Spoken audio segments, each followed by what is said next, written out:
Hello friend, now we are going to see classList method. First we have add to add the classes, and then we have remove to remove the classes, and after that we have toggle. You can think toggle is something like switch we have in Android phone or in iPhone. Okay, when you click here it is on, when we click again it is off. You can think toggle is something like that. Okay, now after that we have contains is used to check whether a class is present or not. It will return true or false. It means it is a boolean type. Okay, now after that we have index. You know that we have class list which return our classes in the form of array. For example, we have a b c class, xyz class, and after that pq r class. Okay, we have 0 index, 1 index, 2 index, and if you want to know in which index which class is present, then we use item. Okay, now after that we have length is something that we already see in our array video and in our object video. It will return the number of elements present in our class list. Okay, it is a property and all other are method. Okay, now we will see how we can practically implement class list in JavaScript. Okay, now we are going to practically implement how we can use class list method. Okay, first of all, this is the document we are using from our DOM. Okay, that's why I'm using same. Okay, here we target container. You can see we have div of container id. Okay, now after that we are using add event listener, and we provide click event, and then we call this function on click. When I click here, you can see this color is changed to red. Now after that I just remove this.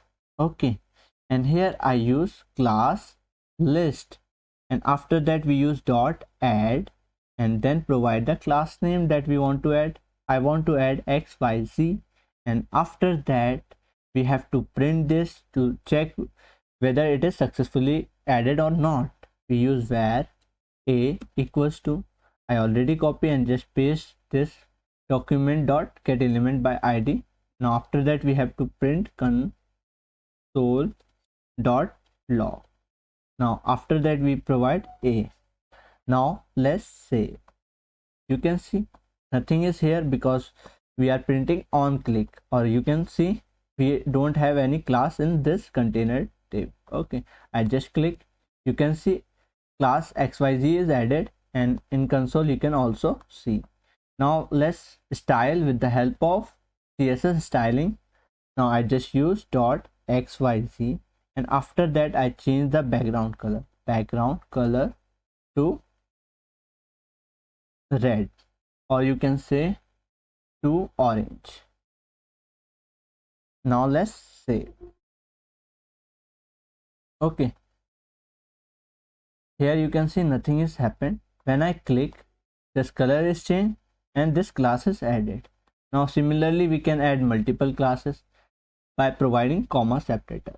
I can add pqr. Now let's save. When I click here, you can see 2 classes added, and even if we want to add more, we just use exg. Now let's save. We have to provide in code. Okay, just make sure. Now let's save. Now let's click. You can clearly see 3 classes are added. You can also see here we have 3 classes. Okay, now I just use here, I just remove these classes and provided here in index.html.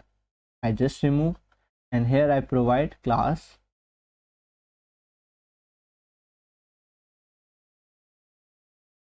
xyz pqr ext.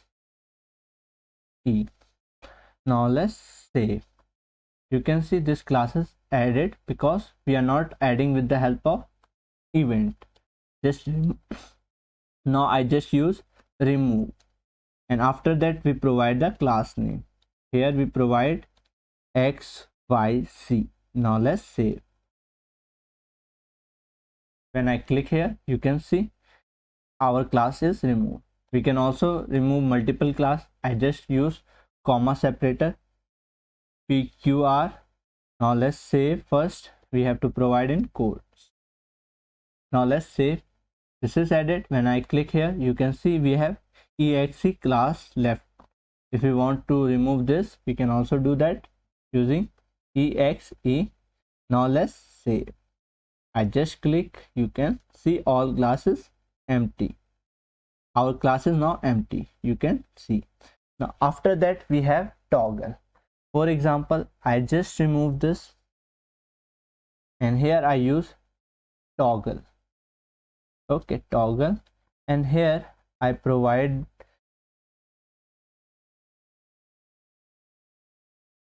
XYZ, and here I provide toggle PQR. Now I style PQR with the help of CSS styling. I just copy and paste here. I use background color to be green. Now let's save. Okay, when I click, okay, I have to provide PQR here, PQR. Now let's save. Okay, this is taking XYZ class because it is adding in inline. Okay, now when I click, you can see it is green. When I click back, it is now orange. Click green, click orange.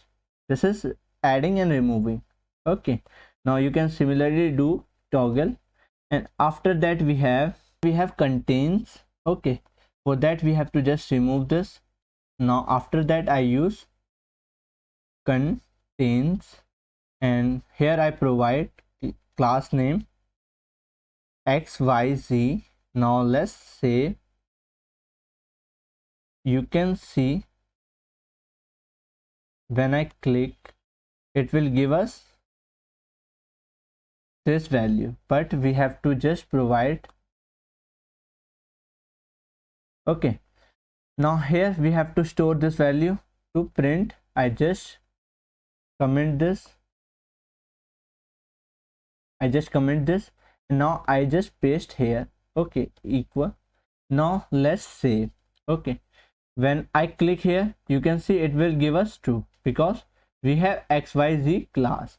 When I just change ABC, you can see we don't have ABC class. I just use ABC. Now let's save. When I click here, you can see it will return false. Now after that we have item. For that we have to just provide